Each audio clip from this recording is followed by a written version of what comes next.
From fabulous Las Vegas, Nevada, this is Pod Therapy. Real people, real problems, and real therapists. If you submit your questions anonymously online at podtherapy.net, we will answer them on the air. Or you can email us at podtherapyguys@gmail.com. Black Mirror Bandersnatch on Netflix has revitalized the choose-your-own-adventure style of storytelling. So to mimic their success for this week only, you can choose how pod therapy ends. You can either A, listen to the end, or B, turn it off. Choose your adventure wisely.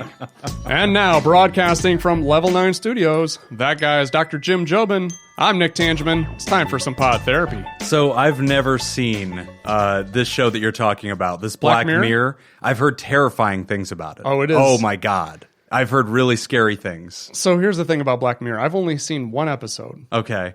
Because I watched it. Yeah. And when Laura came home later that night, I was like, oh my God, Laura, I watched the first episode of Black Mirror and it was amazing. Okay. And then her response was, we were going to watch that together. Oh, that's like a limited series too. Oh my gosh. So that's all I've gotten to watch. I have to wait until next time we can I've watch heard it good together, things. My wife watched it and we have a policy in our house. I don't watch scary things. I can't do it.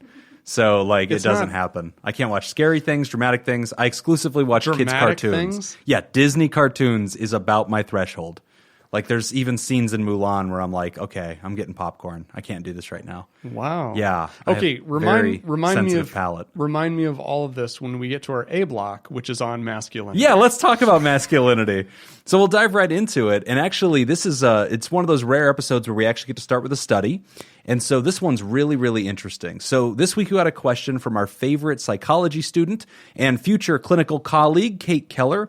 And she asked us our opinion on a highly controversial set of guidelines that were published by the American Psychological Association, which sets out how therapists ought to treat boys and men.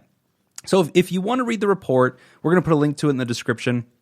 Basically, it came out in August of 2018. The APA published about a 31-page paper, and that was in development since 2005. But the paper identified 10 guidelines that clinicians should understand when they're treating men and boys. And so after this was published, this controversy erupted because many people accused the guidelines of being an overreaction to like maybe the Me Too movement and also maybe pathologizing what we might call normal male behavior. So real quick, Nick, what I'd like to do is just kind of run through the background, why they did this report, and then kind of one by one, you and I can take a look at the guidelines and kind of give a hot take as to what we think is valuable in that or whether it goes too far. Right. So here's why they did the report. So it explains in the report that the reason the APA is even taking the time to talk about men is basically because it talks about how men have sort of never been considered a unique group in psychology. They're usually like the default, and then females, minorities, or anybody who has something unique about them is kind of singled out and is focused on for special consideration. But the report talks about how men have a lot of problems. Men do crimes, men do violence, men commit suicide, men abuse substances, and all more than anybody else. So the report makes this case that, hey, men are usually taught to be sort of self-reliant, strong, not to show weakness, and that's added to this problem. And it also compounds this fact that therapists often commit gender bias. And in therapy, they might not diagnose emotional disorders in men like depression. And even though men are 4 times more likely to kill themselves, they don't seem to be getting diagnosed properly in a way that would sort of exemplify that problem.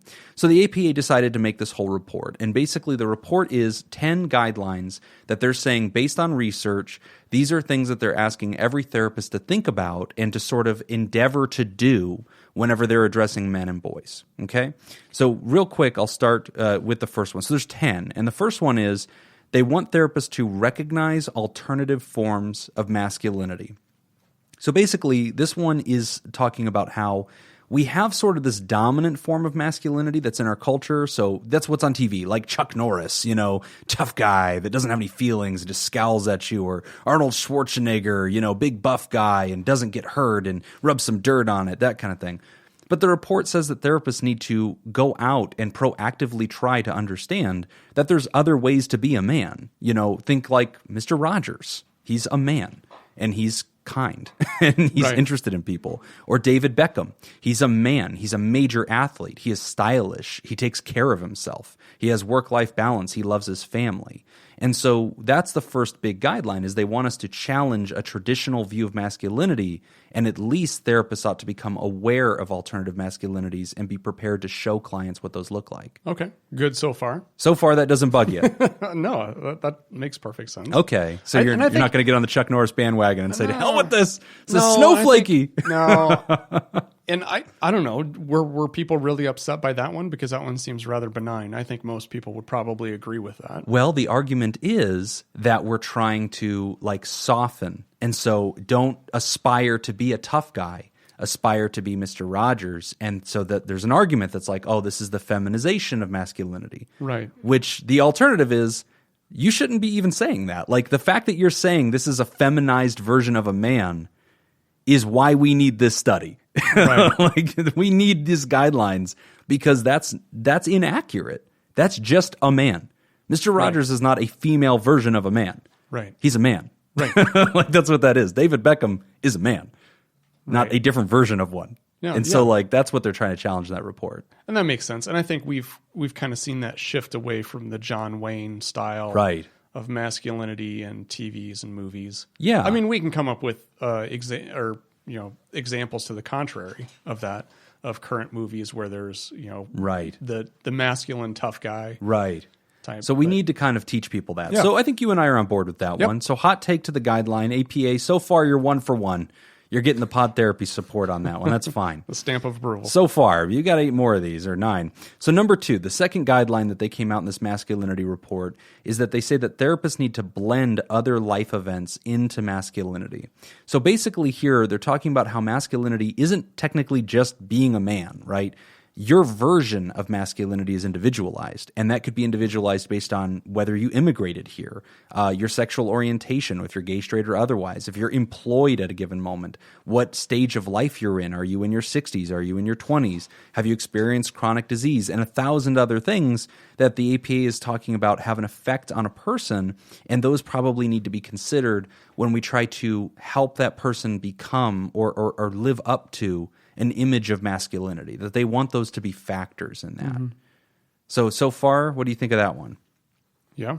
Again, Nope. not an objection. Again, well, and again, like this one doesn't seem to be anything that I didn't already know, or anything that was already not a part of my current practice and my role. So It's interesting to me because non-therapists really were aghast at these guidelines. well, we've only got 2 so far. Maybe, Yeah. maybe they weren't so. But it's upset with the interesting first because 2. those first 2, again, but they say this is you're snowflakeifying men. You're trying to tell them that they shouldn't aspire to be a tough guy or they shouldn't aspire to be self-reliant. And it's like you and I think we naturally are already looking at the individual story. Right. So this guideline doesn't seem that jaw dropping to us. I don't think, at least to Right. me, it just sort of seems like best practices. Right. No, I would agree. All right. So the third guideline, so far they're 2 for 2. The third one was they want therapists to challenge power and privilege to deter sexism. And here's their point. So they said, so men do have more opportunity and they have advantages. And that also seems to come with this cultural education that includes sexism and rigid thinking.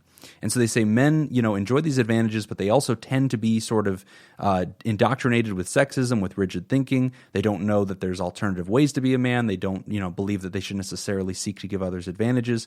And so the solution here is they want therapists to educate men on the man's power and challenge them not to use it, to share that power, and to help change culture.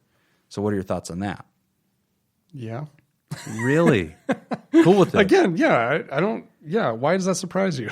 I actually have a problem with this one. Okay. I do. And I'm sitting here waiting for Laura to throw something at me. But no, hear me out. Hear me out. Hear me out. It's good. So here's my logic on this one. This gets dangerously close to imposing a value. And I agree with that value. I am a progressive person. So I believe that sexism is rampant. I believe that we need egalitarianism.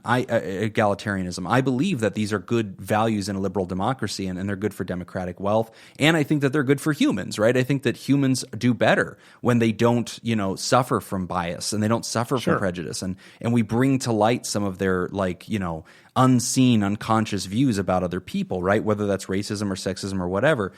What becomes interesting about this is that you're asking me as a therapist to mobilize on behalf of the Republic, to challenge every male client I have, to see the invisible sexism in their life and to put them on defense and challenge them. I need you to not use your power. I need you to share your power with women. That doesn't put my client first. That's not an individual view, right? That becomes interesting. Okay, I see your point, and I could see that in the sense that, like, if I've got a male client who I'm working with specifically for something to do with addiction, right? Like, I'm not going to put on their treatment plan that I need to challenge their masculinity, right? Or their idea of male privilege, right? If it has nothing to do with the current problem that they're coming to see me. And it's pretty hard to think of a lot of situations where it's part of the presenting problem. No, I do think that maybe we do have a little bit of a responsibility that if that presents itself, obviously, if that becomes part of the issue and then that comes up in therapy, right. I mean, but that's something we do anyway. Like, I challenge all the clients I work with on anything, even stuff that I agree with them on. Right. I will challenge them a little bit. Yeah. Just to get them thinking. Elicit and just insight. to get to process and insight and all that. I like that, but this is where I did have I choked on that one a little bit. Like when the APA is saying best practices includes imposing a value, it immediately sticks in my craw that, listen, I trust my colleagues to discern carefully when they should apply a standard and when they should not.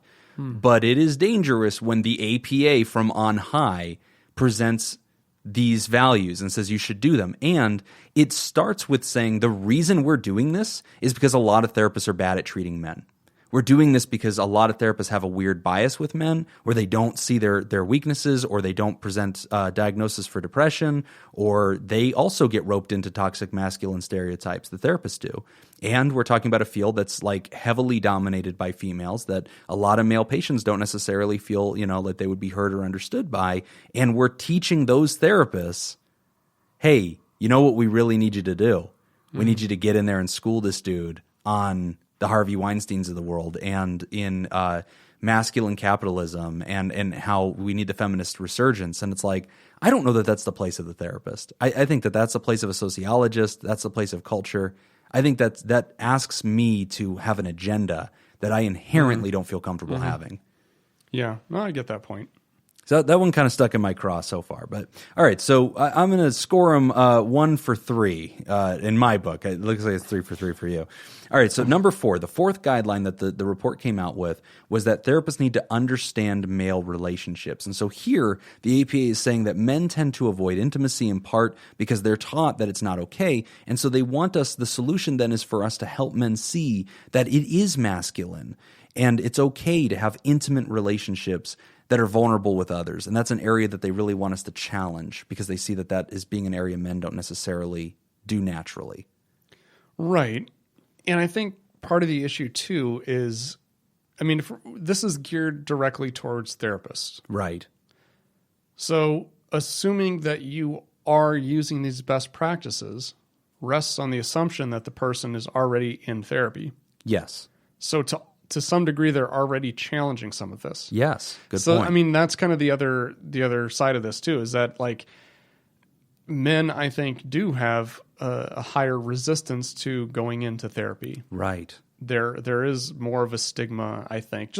I'm completely pulling this out my No, ass. let's use anecdotes. But, yeah, anecdotally. We're not researchers, we're therapists. Right. So in your professional experience. That's what I've seen is, a lot of times men struggle with that more going in to actually ask for help more so than women do. I've seen that too. And I think that men oftentimes, if you ask a male patient, who's your best friend? A lot of the men I know that I work with are either don't have an answer to that or they even feel uncomfortable using that language. Whereas if I've asked female, I always ask about the relationships of my patient. Like I want to know who's in their corner, who matters to them. But it's interesting because I'll ask females, who's your best friend? And they might say, oh, Veronica's my best friend. I'll go, okay, so does Veronica know about what's going on in your life, what brings us here today? Yes. But if I ask a man, and if I say, who's your best friend? He goes, Victor. And I'm like, does Victor know what's going on? No. I would never tell Victor what I'm telling you. Like, I don't want anybody to know this. Okay, so that's really interesting because when you ask that, like if you were to ask me, who is my best friend, I would say... It's a big moment, Nick. Yo, you're going to nail it. Well, I'm not. I'm not going to give you the answer that I think you want. No, I mean, in my mind, automatically, my mind goes to, what am I in, 5th grade? To have a best friend? Right, okay. I've got friends. So I've got acquaintances. All right, I've got people linguistics I'm close aside, if you were with a therapist and they said, who's your closest friend? And you start identifying your closest circle. Okay, yeah. And they said, do any one of those people know about the challenges that have brought you into therapy? Okay. It would not be shocking for a male patient to say, well, no. No, and I agree. Yeah, I'm not vulnerable. I don't tell them that. I would agree with that. Because I don't want to be a burden to them, or I don't want to seem weak. But you think women do? You think women would communicate that more often than... Anecdotally, right, not as a researcher, as a therapist, it is not surprising to me whenever I ask that question to female patients that they would tell me, yeah, there is somebody in my life who I've shared this with. It might not be a bestie. It might be my sister. It might be, my mom knows. It might be... I've shared this with my coworker who's a good trusted confidant. It usually isn't the case that they are suffering alone. Now, of course they can, but what the report I think is talking about here is they're saying, hey, we suspect that men tend to be avoidant of vulnerable relationships, and as a therapist, we need to be trying to challenge that and making that something, A, we come in with knowing, and B, trying to, nudge them toward that, which I actually really agree with. I think I've noticed that in my practice a lot. So 4 for 4 or 3 for 4. So the 5th one, positive. They want us to promote positive fatherly involvement. Now this one I found really interesting. Okay, so basically in the report they said that something to the tune of like 80% of American dads are involved in their kids' lives. But when they survey those 80%, more than half think they're not good at it. And so men tend to defer to a mother. When it comes to the kids, they usually report feeling inadequate to help the kids or to know what to do. And the APA wants therapists to encourage men to be more active fathers and to adopt more nurturing tendencies, which I think is really interesting. Yeah. That research actually surprises me a little bit. Now, let me ask you, which part of the research surprises you? 80% of American dads. That was the one. 80% are involved. Did it feel too high? Maybe a little bit, but I think the other part though is that they think that they're not good at it. I guess that kind of surprises me. Yeah, more than half report that they don't feel like they're good fathers. Yeah. They don't feel that they're adequate, and they tend to defer, right? And so they tend to not take a leadership role, or they tend to kind of demur. And again, 20% of them just don't get involved at all. So maybe I should say this to the end, but I'm not going to. I'm going to kind of jump in now because now it's kind of hitting me with the APA. I think they're on the right track with all these things. I think they're right, but I also think that part of this is a societal thing that is going to be corrected more by society than it's going to be by a therapist. Right. Because I think these are trends that we see, just as we see a trend away from the John Wayne style masculinity, kind of going towards like the David Beckhams of the world, and that's masculinity. Therapists didn't cause that transition. Yeah, right. That was happening naturally. Yeah. So yeah, I think these are great ideas and kind of guidelines, and just kind of. But I think it's kind of like saying, hey, try to do these things that are already happening. Right. I agree with you. I think you're absolutely right. I think it's more of a recognition of culture shift than it is the catalyst of it. But I also do respect what the APA is doing, right? Because I think in 2007, they published a work on minority women. And it was guidelines again. And in that one, they were trying to say, hey, therapists who may not be wise to this, your minority female client has gone through some social background that may give her a unique blend of psychology that you may not be respecting. You may just see her as the next person to walk through the door. But you need to be aware that, and so the report illuminated things and said, here's some things that might be going on in the background for a minority woman or a woman of color. And here's how we want you to kind of like adjust what you're doing to adapt to that problem or to adapt to that reality. So to that extent, I do see what the APA is doing here. But the fatherhood thing is something we don't tend to talk about. Like when you talk about what it means to be a woman, it is almost instantaneous that people will start talking about like maternal instincts. With men, they don't. And I find that really interesting because there's a lot of not just cultural things, but in male clients, a lot of times I have to remind myself to ask about their children. To ask about their fatherhood, because a lot of times it doesn't come up, but it's intrinsic to who they are. But again, it's again this cultural masculinity that says, who cares? Like if I asked you, does Arnold Schwarzenegger have kids? What do you think the answer is? Well, yes, I know he does. You know he does because they're Kennedys. That's the only reason I know is because they're Kennedys. But they have to have kids. He hasn't been in a lot of movies where he does. But actually, he kind of did break some stereotypes because I think Schwarzenegger did start having movies later on where he was like a dad. Yeah, and there's one where he's pregnant. That's true. Yeah. Talk about breaking stereotypes. Yeah, right. But I do see that a lot with, we see that a lot with actors or how their roles change after they have kids. Great example, South Park. Oh, okay. When South Park first started, it was all about the kids. Yeah. The parents didn't have a role in it until Matt and Trey had kids. Now and they became parents. Yeah. Then now the story, if you look at it now, it's like it's a big part about the family and about the parents and the perspective fundamentally changes. So I agree with this. I think that promoting fatherhood is something that we can do in therapy, and normalizing it I think is really helpful. So far, I mean, the report doesn't make me mad. I don't see the reaction to this. People saying, "Oh, these stinking liberals want these men to like be good fathers." It's like, okay, that's a family value, right? Like, so if you're a family, valuing person, I think that you would care for this. Number 6 is going to be interesting to me, Nick, because you've worked with foster children a lot and even youngsters. And so I think that this one's going to be kind of key. So number 6 says that they want therapists to support education reforms that help boys basically to succeed. And so in this one, they talk about how, boys are falling behind in graduation rates, in college attendance, in career success. They're tending to be diagnosed more often than would be indicated with ADHD and ADD. And there's this argument of like, are we diagnosing boyhood? Are we diagnosing the fact that, 7-year-old Timmy can't sit still? And like he needs to work with his hands, and are we minimizing that? Have we created an educational environment that tends to play to the strengths of females to sort of like be able to sit still and be able to collaborate and be able to like work quietly, whereas maybe little boys don't stereotypically.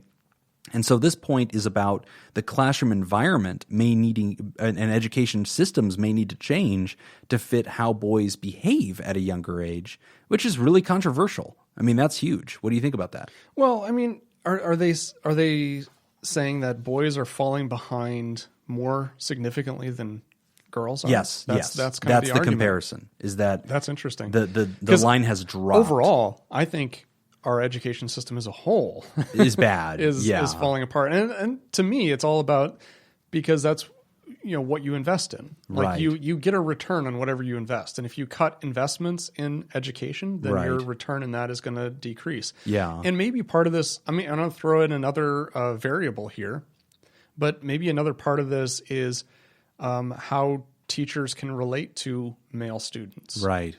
Because if you think back on the classes that you enjoyed the most or your favorite subject when you were in school, it wasn't the subject. Yeah. What you really enjoyed was the teacher. Wow. Right? It was that personal relationship that you had with the teacher. Yeah. So I would be interested to kind of look at what's going on with those relationships.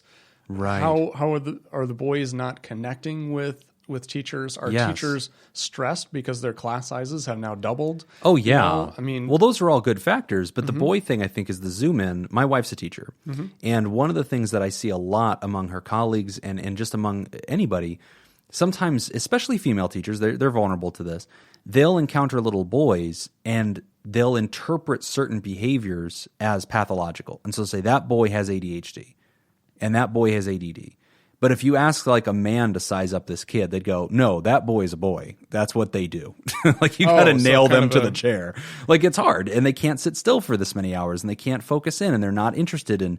And it's very subtle, but like if a female is designing the entire learning environment, whether she's been trained as an educator or not, she may have some implicit bias where she sort of creates an environment that might favor the female mind, and then these little boys don't fit in it, and we say, you know what's wrong here? These boys need pills.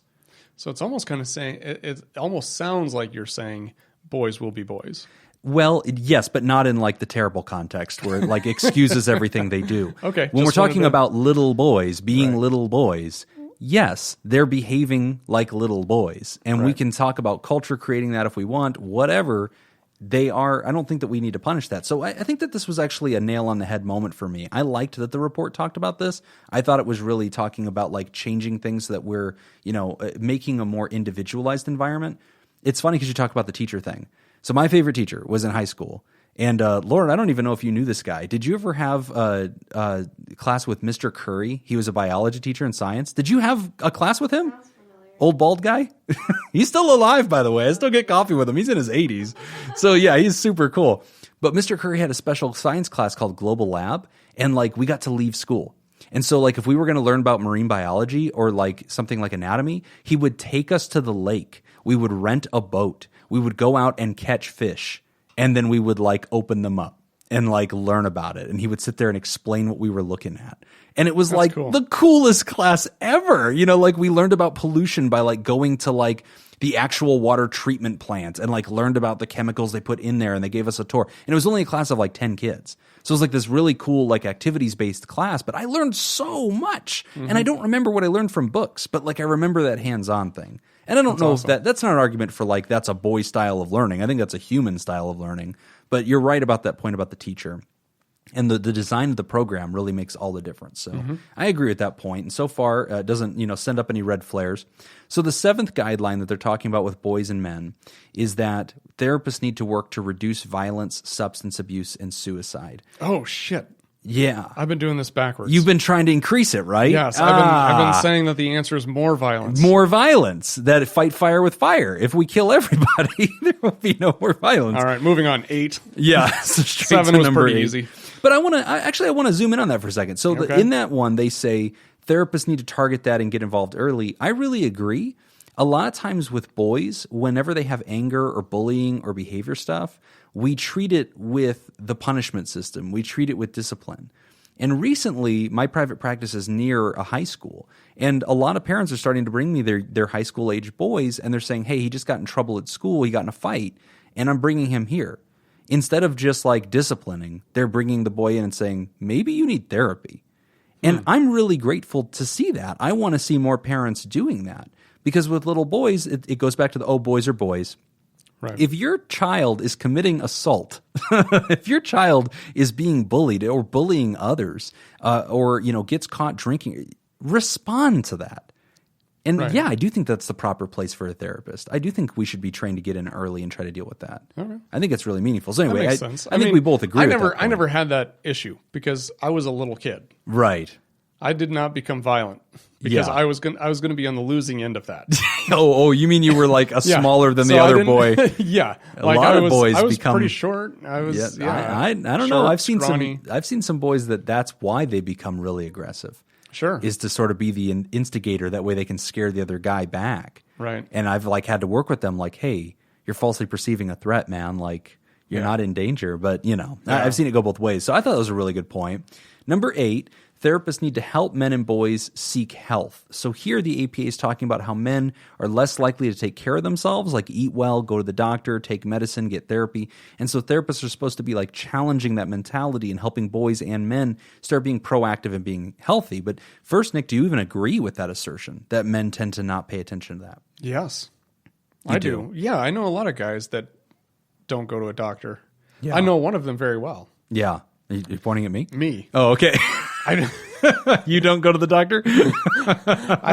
I've had that on my agenda. This bullet in my for shoulder for the longest time, because it's like I have a job, I get the health insurance. I'm like, all right, cool. I got health insurance. I need to schedule this appointment. Yeah. And then I put it off for months and months and months at a time. And then I leave that job and I get a new job. Yeah. And then there's usually a waiting period. I don't get insurance for a couple months. Then I get it and I'm like, okay, I need to get into the doctor. Yep. And I think I'm going on like 5 years now. Yeah. Dude, I totally get it. No, you're listen, it's not right. Okay. I'm now looking at the guidelines and I should be challenging you not to do that. I feel fine. Yeah. So as your therapist, I'm going to challenge you not to do that. But I totally get it. Like, you're not crazy. Apparently, we're both crazy. I did the same thing. My wife, as soon as the symptom presents itself, she goes and schedules something. And at first, that seemed weird to me. I'm like, oh my gosh, you're a worrywart. And she's like, no, it's called preventative medicine. I'm utilizing the healthcare system to find this problem early and address it. Exactly. And that's the thing that bothers me, is because I know I'm paying for it. Right. You're already paying for all this. I'm not getting Go use it. Here's the other thing, too. So when we went to Austin, we stayed at a friend of Laura's, and she had a cat. Oh, yeah. And you're allergic to cats. I'm allergic to cats. Yeah. Which, talk about masculinity. Like, that's something that bothers me. No, because that you're allergic to cats? Yeah, like you think of all the great men that have died, like Hector was killed by Achilles. Yeah, right. And Nick's going to be taken out by a house cat. Yeah. By Fluffy. But like, I even at that point, like, I stopped, like, I couldn't breathe. Right. Like, I was trying to sleep. And I actually snuck out of their house at like 2 a.m. to go outside and just so I can get some fresh air. Like, I couldn't breathe.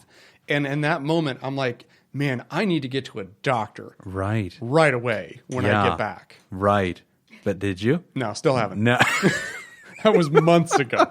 I still haven't been there. Dude, I had a cavity and like it was hurting. And I went and like I got it checked, and the guy was like, "Yeah, you have a cavity." And he's like, so we need to schedule another appointment. It's gonna be a couple hours. We have to drill this and blah blah blah. And I was like, "All right." I didn't make the time to go. I just started chewing on the other side of my mouth because I was like, "I don't have time for this crap." This is exactly why duct tape has been so successful. Because it's quick, it's easy. It just solves the problem. Yeah, it solves problems. It just holds it together long enough until we die. Duct tape has made millions off of this male mentality. Right, that we're not going to fix things. There's got to be an easier way. Hold it together.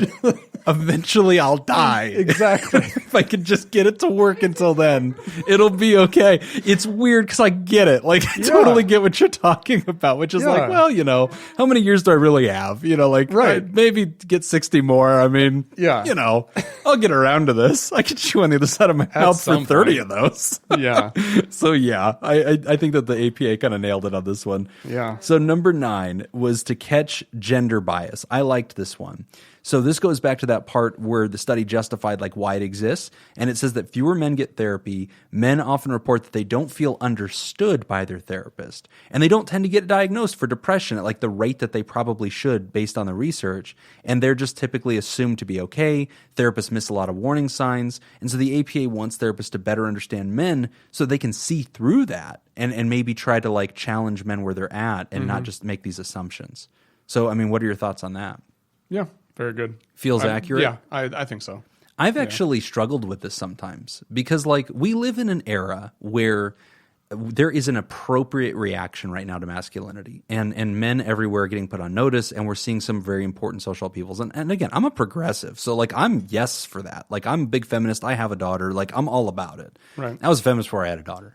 But, like, I really believe in all that. But at the same time, it's tricky sometimes because in our field, it is female dominated. And so like I'll hear a lot of words get thrown around for men a lot, and it kind of causes me to cringe because I sort of think that that's unfair. And I do think it's based on like wrong mentalities. So like if I'm in a group of colleagues, I'll hear them throw around the word narcissism. And they're DXing, they're diagnosing men with narcissistic personality disorder. But I don't hear them doing it to a lot of women. And like as soon as a woman comes in their office, they're talking about ex-boyfriends, they're talking about problems, they're talking about bosses, and like, well, he has narcissistic personality, or he's a sociopath. Right. So and I'm like, that one gets thrown around. Wow, like guys, what are you doing? Like, you're just throwing this around. It's like, well, that's toxic. He's a narcissist, and it's like, it's possible for him to have male traits like lacking deep empathy or being confident. And you're pathologizing that, right? And so like this point that therapists miss the mark a lot, I personally have seen that. No, I agree. And that, I don't know. I guess you're kind of making the argument that you see that happening more when talking about males than females. Well, I mean... Possibly. But I think therapists sometimes, we can get lazy. Yeah. At times, too. Right. And sometimes when we're talking to a colleague, it's easier just to throw out a label sometimes. Yes. When we don't really actually mean it. But sometimes people do mean it, and sometimes things do get diagnosed and pathologized way more than they should. It bothers me. Like, I've had a lot of female clients that come in and say, well, my last therapist told me that my husband has narcissistic personality disorder. And I'm like, okay, did she assess him? Yeah. Was this also your husband's therapist? Like, well, no, she told me this. And using only the data that I'm getting from you. He has narcissistic personality disorder or sociopathy. Or like I recently had a couple come in and they said that, you know, they were coming in because their marriage was on the rocks and they had tried to go to another therapist for their marriage. And it just didn't feel like it was working because the guy really felt beat up on, and that therapist turned out to be female. And so it just really taught me, like, man, this is very common. A lot of men feel like therapy is not a safe place. It's not a place to be understood. It's a place to be on the defensive. It's a place where people are going to pick you apart, tell you what's wrong with you, call you names. And so I really appreciated that part of the study. I thought, man, that's a great guideline. I'd really like to see a lot of people adopt that. All right, 10th and last. So the last point that the report makes is that therapists need to advocate for systemic changes to help men. So based on how many problems men are having, like in society, therapists should like weigh in and see if they can change education, criminal justice, religious institutions, basically anything that's part of that problem. I see you nodding your head. Yeah, I mean, again, like I think this is, yes, we should. I don't know as if it's going to happen on an individual basis, right? You know, but I think outside of our regular jobs, we can be an advocate for understanding this and creating systematic changes. But I think that the bigger takeaway point for me in all of this is just understanding that we've gotten into this idea in therapy of working with specialized populations and specialized groups. Right. But men are never part of that because men are part of the dominant culture. Right. Right. Especially white men. Right. So it's kind of that group that just like, well, that's just, you know, they're not really a special culture. Right. That's just who they are. But we do need to look at, like every group is a specialized group. Yes. Every group is important. And every group has these different dynamics and things that come into play when we talk about mental health and emotional health. Right. So what's interesting about that is there's been a lot of studies recently that have talked about white men and have basically pointed out they are now the number one group committing suicide, and it's not even close. Wow. Like, I mean, they're like 1.5 times the next closest demographic. And so this demographic is experiencing more depression, more substance abuse, more suicide than anybody else. We're talking about white men in America.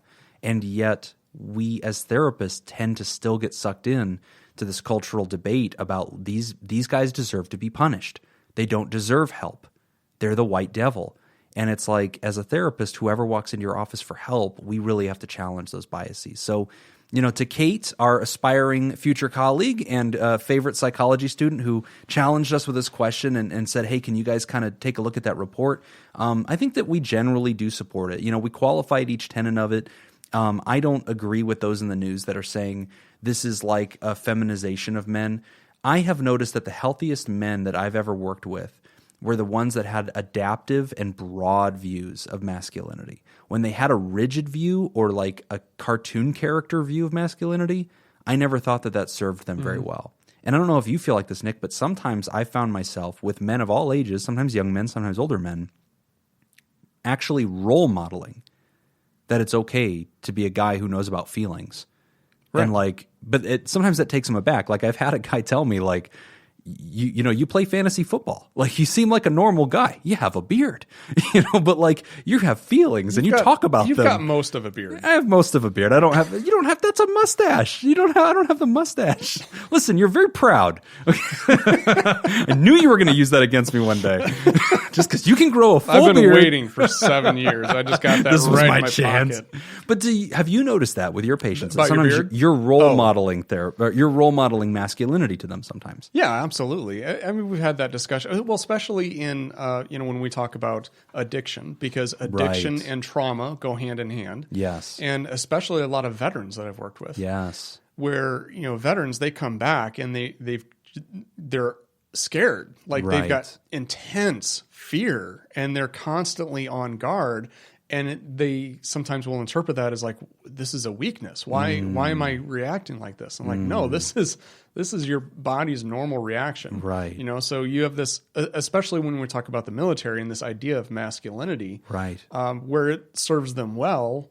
And now it doesn't. It doesn't. And so it's difficult for them to kind of balance so you'll role that out. model that with them too. Like, hey, I get that feeling. I know those feelings. And yet we can be men who aren't, always ready for danger. Right. And a big part of it is redefining that word masculinity. Yeah. And what does that mean? Yeah, I really agree with that. So great question, Kate. And to all listeners, this is one of the rare deep dives into psychology that we take. There's also another one deep in the index about active shooters in an FBI report. Sometimes we get a chance to kind of put two hands on a topic. So thanks for following us along. But great deep dive.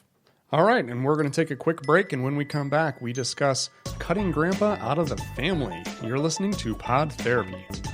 This week's Theraproducer sponsor is Smitty Scoop. Smitty was an Italian and naturalized American physicist and the creator of the world's first nuclear reactor, the Chicago Pile 1. He's been cited as the architect of the nuclear age and the architect of the atomic bomb. He's also known for his famous Smitty's paradox, which notices the contradiction between the presumed probability of the existence of extraterrestrial life and the fact that content has not yet been made. If you'd like to support the show and make it possible, you can go to www.patreon.com/therapy and sign up. Again, that's patreon.com/therapy. Thank you, Smitty, for your contribution to society. Science. We're back. You're listening to Pod Therapy, and our next question is about giving up on grandpa. All right, this one's a good letter here. It says, "Hi to you lovely Pod Therapy guys. Vampire inventor of the wheel, Kayla Lansbury here." Good. I'm glad she's accepting Kayla, that. are you implying that we make up facts about our Theraproducers when they don't send things in? Have you heard of Smitty's paradox? I'm offended. I'm offended by this libel. I have been meaning to write into you for a while, but as usual, life got in the way. If you would like to continue to make up facts about me, go for it. But I figured I'd write into the show anyway. I take that as consent. We're doing that now. My husband's mother passed away in 2014 due to complications from multiple sclerosis. My father-in-law was very lonely over the next 2 years. They had been married for 35 years. He started dating a woman and was very secretive about it, even when we all encouraged him to do what made him happy. He met this woman in May of 2016. They were engaged at the beginning of July of 2016 and married 2 weeks later. He has since completely erased my mother-in-law from his life because his new wife says it makes her uncomfortable. He's gone so far as to exclude his 2 sons and biological grandchildren. We live 4 hours away, so it hasn't affected us as much as it has the family that lives in the same town. He chooses to spend all of his time with his wife's family. My brother-in-law has said that the only interaction he has is when he goes to the grandchildren's birthday parties and then leaves without telling anybody goodbye. His wife does not attend any family functions except for Christmas Eve, where she refuses to speak to anybody. He does, however, attend all family functions for his wife's family, and some of her own grandchildren and her kids even live in their same house. I have a 2-year-old daughter, and I'm extremely protective of her due to the hardships that we went through to have her. Short story, she cost more than both of my vehicles combined and took 4 years through science. Got it. My husband and I have made all the efforts to try to include Grandpa in her life as she is her grandfather. He has done many things to harm this relationship, though, with him that infuriate me. He was a 20-mile drive from our house and did not tell us until another family member ratted him out. He does not answer phone calls when we're in the same town and we ask ask to visit, and the list goes on. But the thing that hit us the hardest was on Christmas Eve. After we drove 4 hours to make sure our family got to see our daughter, he was going to leave without even telling any of the grandchildren goodbye because his wife demanded they leave. So, my husband and I are debating whether or not to cut off contact with his father completely. I do not want this relationship, or lack thereof, to harm our daughter. Since she is only 2, will cutting off all contact with a grandfather she barely recognizes be beneficial? Will it be more harmful for her to find out when she's mature enough to understand that her grandpa is not actually her grandpa? If we do this, we won't even be Facebook friends. Thanks, and salt pork. Salt pork. Totally stressed out from the holidays. Vampire Theraproducer, Kayla Lansbury. Okay. This one, whenever we get any kind of letter like this, or even if I'm working with a client and they're coming in and they're talking about frustrations that they have with a family member, what I always try to do is I try to imagine that family member and try to come up with a theory of all the different variables that are impacting this person's decision. Okay. Because we can look at a situation like this, and the obvious thing that most people would go to is, God, what's his problem? Right. Why is he doing that? What's going on? What's up with you, Grandpa? Yeah. This is like, well, he's just being a jerk. You know, but I always try to look deeper into this, well, what are those factors that are causing him to make this decision? Right. Is it something that he's not giving any thought to and he's just careless about and just like, well, I don't need to see him? Right. Or is it something that's actually stressing him out? The wife. Like he wants to have contact, but there's something that's pushing him into making these other decisions. Okay. Because I feel like if we can get a better understanding of that, then that may guide Kayla or her family in how do you approach this with him? Right. You know, if you can understand some of these variables. And I have a theory, and I could be completely off. You probably are. I usually am. And I'm only getting this just from this one letter. Okay. But I'm going to guess two things.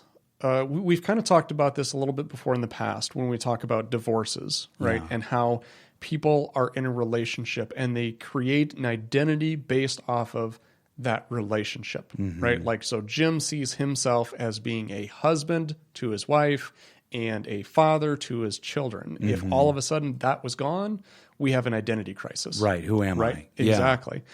So from Grandpa's perspective, maybe that was going on. I mean, he was in this relationship for a long time. All of a sudden it's over. He's in this identity crisis. And one of the things that's easy to do when you're in that crisis is to find somebody to get back in there so that you can maintain the same identity. Right. You know? Okay. And so he finds her, this woman. I'm a husband again. You're perfect. You'll do. You'll do. Get in here. Put me in. Yeah. I need you because my identity is a husband on this, right? And then from her perspective, I don't know what her story is. I don't know what her background is. The wife? The wife. Yeah. The wife of Grandpa. Grandpa's wife. But one thing that's very telling is that it seems very obvious that she wants to completely cut out any memory of Grandpa having a life before her. Right. Yeah.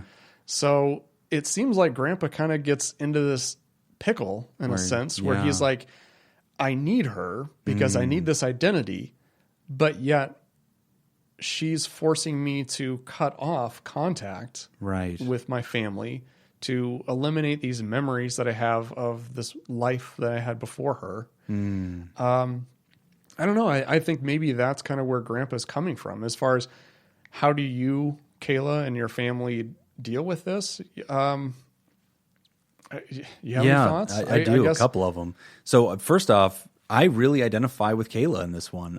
My father and my mom divorced, and then they both moved on, right? And so she remarried, and he's actively dating. And it is interesting because yesterday, we were filming the commercial at my office. And thank you for letting me borrow Laura. Thank you, Laura, for starring in the amazing commercial. You were great, Oscar-worthy, in fact. But my dad was the other client. And so if you want to stalk me, you can go to my website and see my video. I don't know if it'll be up by the time you guys hear this. But you can see my real-life dad who's pretending to be a client. But that day, he brought in his girlfriend and her entire family. And Yeah, to be honest with you, I had a little moment there because I'm like, hey, thanks for coming. And it's like I'm shaking her hand and shaking her son's hand and shaking her grandson's hand and shaking her other grandson's hand. And it's like, where'd you guys all go today? Disney on Ice.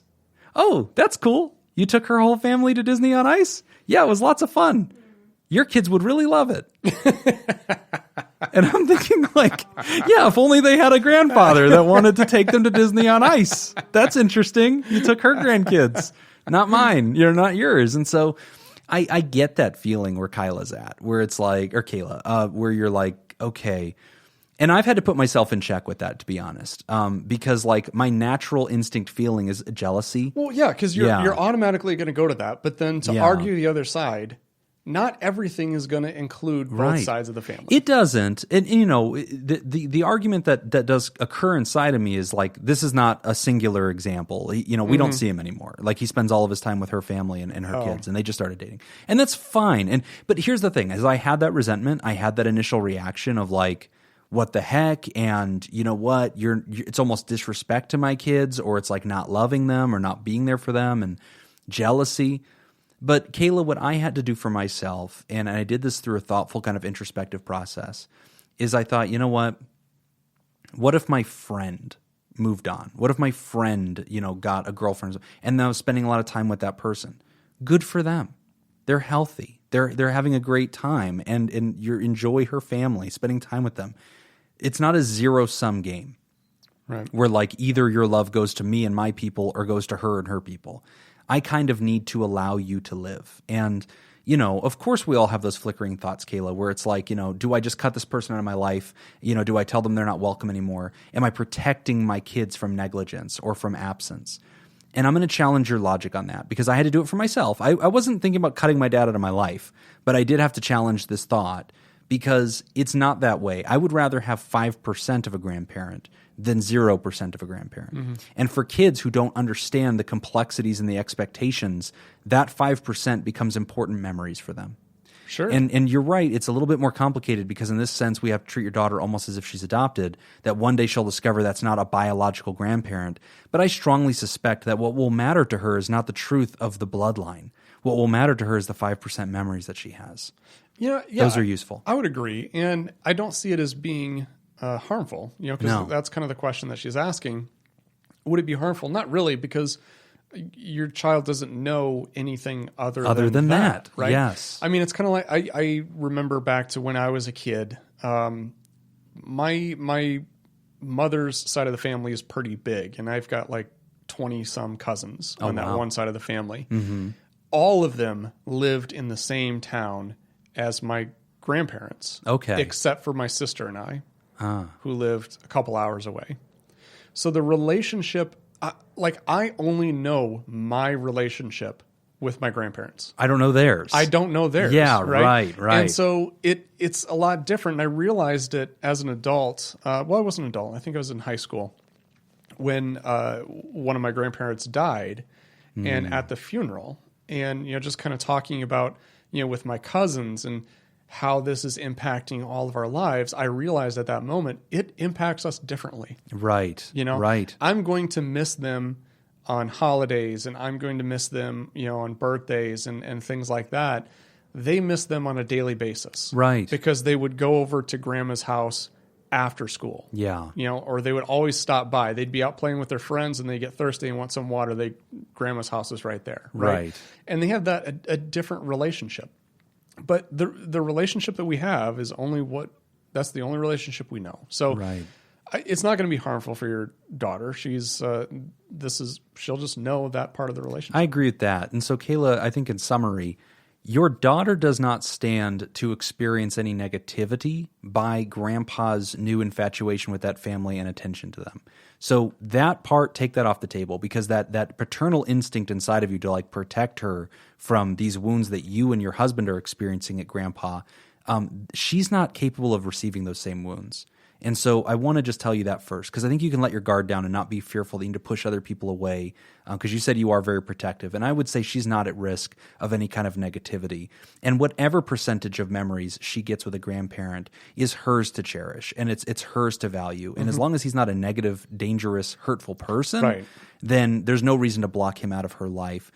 I would also warn you, I think this is going to get worse for you in a sense, because eventually this kind of person starts like willing their assets to these other kids, and wife makes this case of like, I'm your family now. These are your children now. They deserve half of everything. And things get a little bit more complicated, a little bit more philosophical. Sure. And so, that might be down the road, but whatever comes, I want you to have a child-centric view, and a child-centric view from her human little perspective will be hugs, kisses, candy, presents, hi-bye. Right. And that's enough. She doesn't know what she's lacking. She only knows what she's got. Give her that, or else she'll miss out entirely. Because there wasn't any change, right? No, it sounds like it's pretty much the same. There wasn't a baseline, and then an event happened, and well, now the baby's we've got only to be normal. 2. She's only 2. Now, for the rest of the family, there was a baseline. It's going to be big. It is. Yeah. And I think a big part of moving forward is going to be adjusting expectations accordingly. Right. Right? We can't, what was the baseline now has changed. Yeah. The status quo is now something different. I agree. Great question, Kayla, and thank you so much for letting me mispronounce your name a bunch and for letting us make up facts about you. You struggle with that. She spells it wrong. That's on her. I don't think so. I think that's right. All right. Well, we're going to take a short break, and when we come back, we will talk about the challenge of finding a therapist. You're listening to Pod Therapy. This week's Theraproducer sponsor is Jake Schneider. Jake is one of 17th century Venice's most famous singers. Jake was also the composer of 8 volumes of dramatic vocal music. Many suspect that Jake is the illegitimate daughter of a servant and Giuliano Strozzi, the enlightened dramatist and librettist, who treated Jake as his elected daughter and pupil. Chromatic tensions, expressive lines, and long virtuoso runs mark her style, the flamboyance of which hints at her own vocal powers. It amazes me how accomplished our listeners are. He's really impressive, she, in this case. If you'd like to join the party and help make the show possible and tap into special content for patrons only, you can go to www.patreon.com/therapy and sign up. Again, that's patreon.com/therapy. We're back. You're listening to Pod Therapy. Our next listener writes in about finding a therapist. I wish I could accurately convey my frustration with finding a therapist. One of my biggest problems is feeling overwhelmed and hopeless. I'm starting to seriously freak out, and I have to overcome a lot of anxiety and fear just to make a call and become a new patient, only to be told all therapists are currently booked. How effing hard is it to maintain a wait list? Crying and shaking and continuing untreated.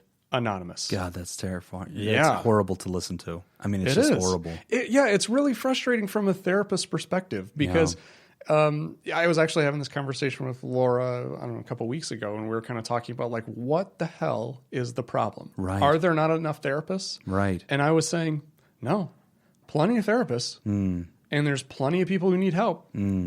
It's the bottleneck in the middle. Yeah. It's finding and connecting to the therapist. Yeah. And it's like we as a society, I feel like, have made it really difficult to be effective. Yeah. I think there's a lot of things that we really need to address. And part of this, I mean, this is also kind of our motivation for doing the show in a sense, is we want to have a more open dialogue about therapy, not just so people feel more comfortable getting into therapy, but if we have more people who are comfortable with therapy and talking about therapy, then that means we have more advocates for mental health. Yes. And as we grow, we can actually start creating some kind of social change, and we can address some of these barriers.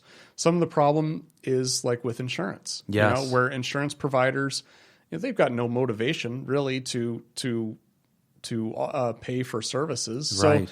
So they'll say, "Oh no, we're not taking any new therapists. Right? We've got enough therapists. We've got 2 of them. Yeah. So that's all we need. There's plenty of therapists out there. Yeah. So there's therapists out there, Right. who want to take clients but can't, Right. because there's no funding source to support it because they can't get on an insurance panel. the whole thing's just a Well, nightmare. I think you described it well. Like I would, in our particular state, we don't have enough therapists. But generally speaking, I think the profession has enough to meet the need overall, right? But we have the bottleneck in the middle. And it's, again, this broken system. So like I can speak to this in a very personal way. Literally last week, I got an email from somebody saying, hey, I found you on Yelp and I want to work with you. I've been trying to call everybody trying to find a therapist. The shortest wait I can find is 3 weeks. But on my website, I have a live calendar. You can book me tomorrow morning if you want. It's all available for you. You don't have to call a secretary. You don't have to ask permission. Go. Come on in. And it's all available, right? And I'm doing pretty well. Like I have enough people to see in a week, but like there's still some vacancy. And I advertise all my vacancy. Come on in, whatever time. And I'm there 9 a.m. to almost 9 p.m. Like I try to be really, really available. And this person was like, oh my God, yes, let's do that. I don't take their insurance. Yeah. See. And now we have the reason why there's a bottleneck, right? Yep. So here's the other side of the line. Here's the thing that the clients don't see about the professionals. So like I have to earn a decent amount, not so I can live high on the hog, so that I can like buy bread. So like I have a lot of loans. So what that means is whenever I go to the insurance companies, two things basically happen that prevent the marriage from taking place. First, it's what Nick said. They say, oh no, we already have 2 therapists. We don't need any more. And you think, well, that's insane. Like there's not enough therapists on their panel to address all the members in their care.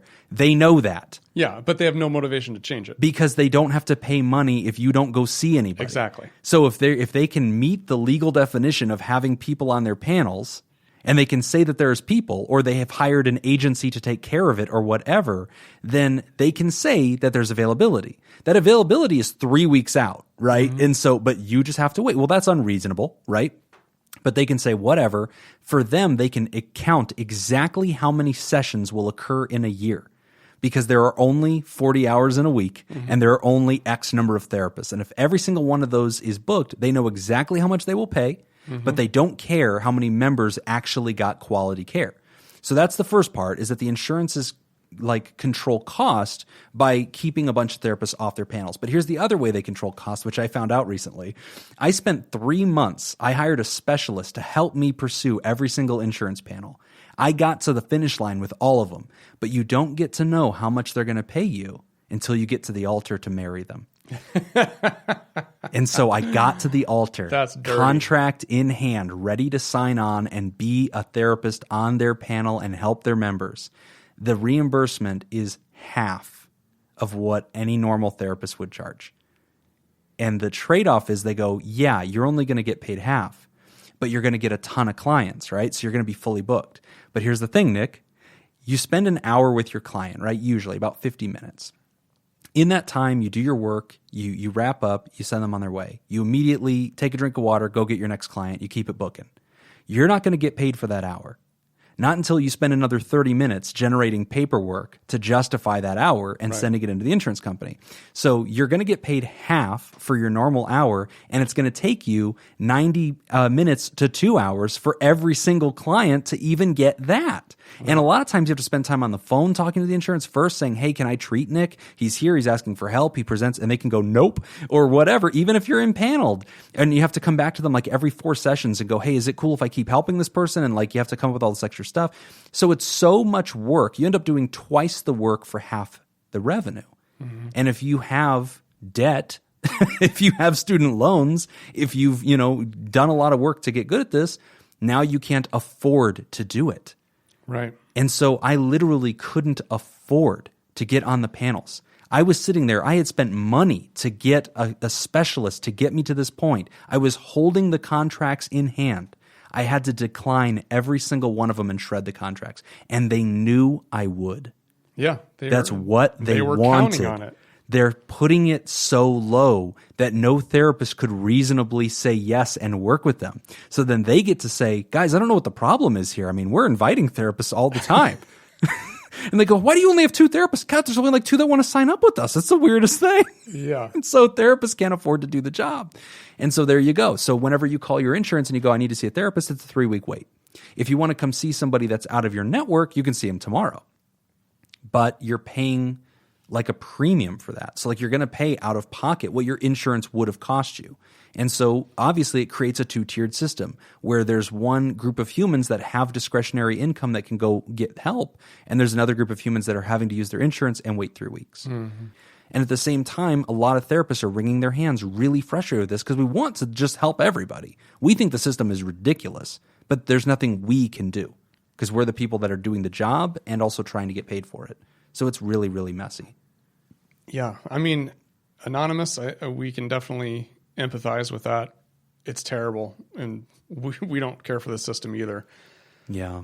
And to tell you the truth, I have a dream that one day it would be really cool if like pod therapy ever became big enough, because we don't, we're never going to get rich on this thing. Like we have careers, like we're going to do our jobs, but it would be really cool if one day we could create like a nonprofit bank account or something that people could donate into, that could become like a pro bono, like pool where like people that are listening to the show that are part of the club or something could like write in and say, hey, will you guys sponsor 3 sessions for me? And like, yeah, like we have a fund for it. Like that would be amazing. That would be awesome. As well as even if we got our listenership up to a large enough number, where we can impact people, right? Where we have an army of THERAPALs, right? That we can mobilize and we can all advocate the same message, right?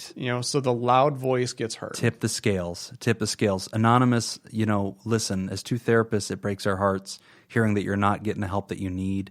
I would encourage you to do this. Instead of going through your insurance, go on Psychology Today, type in your zip code, pull up the list of therapists in the area, or go on Yelp or type it into Google. If you find one that you like, I want you to call that person and I want you to explain your problem. Hey, listen, I don't have out-of-network benefits, so you're not going to get any reimbursement from my insurance. Do you offer a sliding scale? Some therapists will meet you where you're at and say, I'll tell you what, I'm not going to take money from your insurance. I just want to know you have some skin in the game. Let's do $20 or something. They might just do it for your copay. So ask for a sliding scale. That's option 1. Option 2, ask them if they have any pro bono slots. And so every therapist, in theory, we have a few slots. We have a few slots that we do for free. And, obviously we don't advertise those, but if you call and ask directly and explain the problem, explain your need and explain why you're limited, that's why we have those, is so that we can take care of people that are bumping into the problem. So those are 2 little secrets of the trade that you can use. Ask for a sliding scale or ask for pro bono slots if they have any pro bono slots, and explain your situation to them and tell them why you want to work with them, why that they stood out to you and why you really think that they'd be a good helper. Take it from that angle, Anonymous, and hopefully that will change some of the results that you're getting. Mm-hmm. Yeah, right back in. Let us know. Keep us posted on how that's going. Yeah, great question. I'll quickly. Insurance is a fucking scam. I'm so angry right now. I know. I can see. I can't wait for afterthoughts. I can see the steam. You guys are going to record afterthoughts right now. We should. You should. Special guest Jim's on the show. Just listening to Laura scream into the mic for an hour.